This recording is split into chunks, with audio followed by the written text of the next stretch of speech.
Tot astăzi să vă arăt colecția mea de slime-uri. Sunt destul de puține, sunt cam 9 slime-uri. Am avut multe, doar că tragedie. Da. Și am mai făcut câteva și acum văd că le am doar pe alea câteva ce le-am făcut altă dată și asta ce le-am făcut ieri.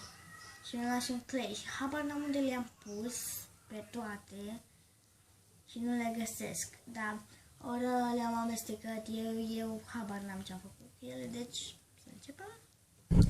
Da, și ieri mi-am luat mai multe chestii și pe parcurs ar dura cam o oră ca să vi le arăt.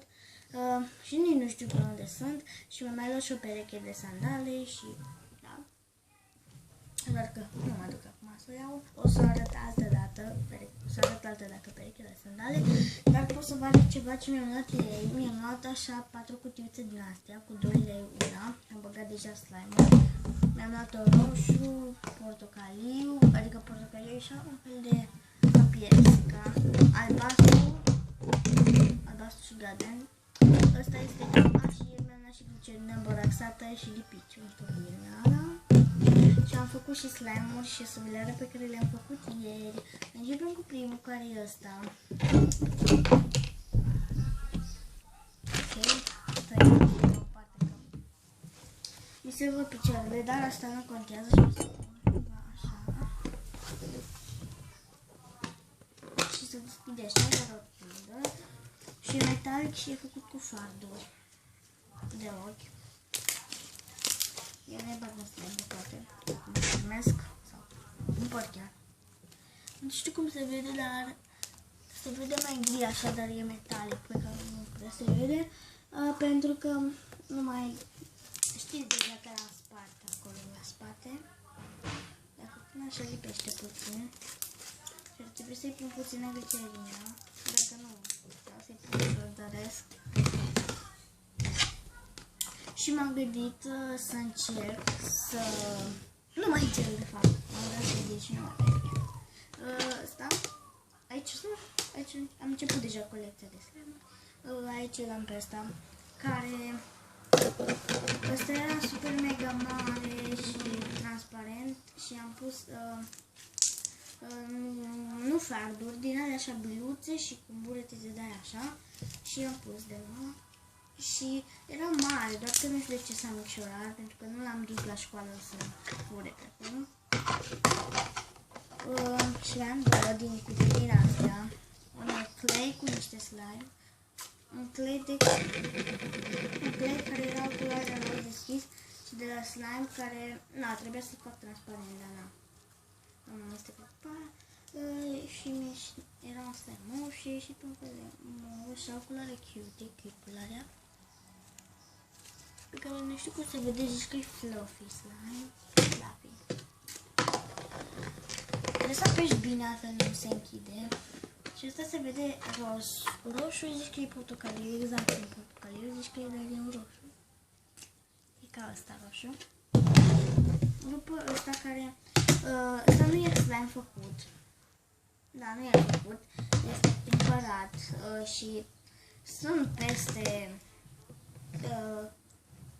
10 slime-uri, am amestecat de fapt toate slime-urile mele cumpărate, care erau peste 15 de mărimea asta și unul de mărimea asta. Și s-a micșorat, bineînțeles, și zici că e făcut acet, e drăguț, dar mie nu-mi place, adică îmi place, doar că nu e așa de fain. Dar pentru un slime cumpărat este bun și cu mai multe chestii. Am băgat șampoane, am băgat gel de duș, cam tot aia, da. Am băgat cremă, am băgat o grămadă. După am un slime, așa, care am băgat prea multă glicerină, care e făcut din aracet. Din aracetul ăla iasă super mega moale și... cum se numește, am pus prea multă glicerină și a ieșit tare și după aia am băgat o bucată așa. Până am pe ăsta, care este Battle Slime.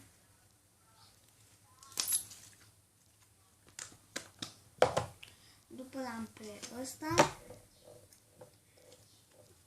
care nu am probleme, pentru că nu e și e metalic.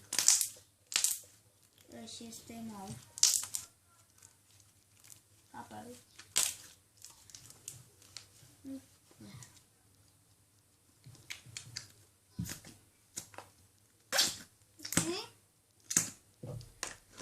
După pe ăsta totul e exact ca ăsta, exact ca ăla, tot așa, dar și ăsta e puțin butter, pentru că am adăugat foarte puțin clay, cam atâta clay, dar tot e butter. Sau nu mai știu dacă am adăugat clay, cred că n-am adăugat și s-a făcut el așa. Mai l-am pe ăsta care este turcoaz așa. Și colorat cu cariocă și am băgat puțină cariocă, am băgat așa, n-am scos dopul ăla, am făcut așa de 4 ori și ești albastru, dacă verde am făcut. Și ești o culoare demențială, de frumoasă. Și cam astea sunt slime-urile, sunt foarte puține, pentru că nu știu ce fac cu ele. Și mai am pe ăsta, care nu știu, l-am mai arătat, doar că s-a întărit. Adică nu pot să-l zic deloc. Bine, pot să bag la microunde sau să pun apă, dar aia durează mult.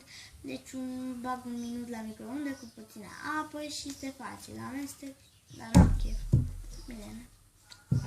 Mai am aici niște slime-uri, nu știu ce sunt astea. Mai am și un păhul. Așa am câteva la birou. Mai cutie mai am. Dar mai am și eu pe acolo, ce.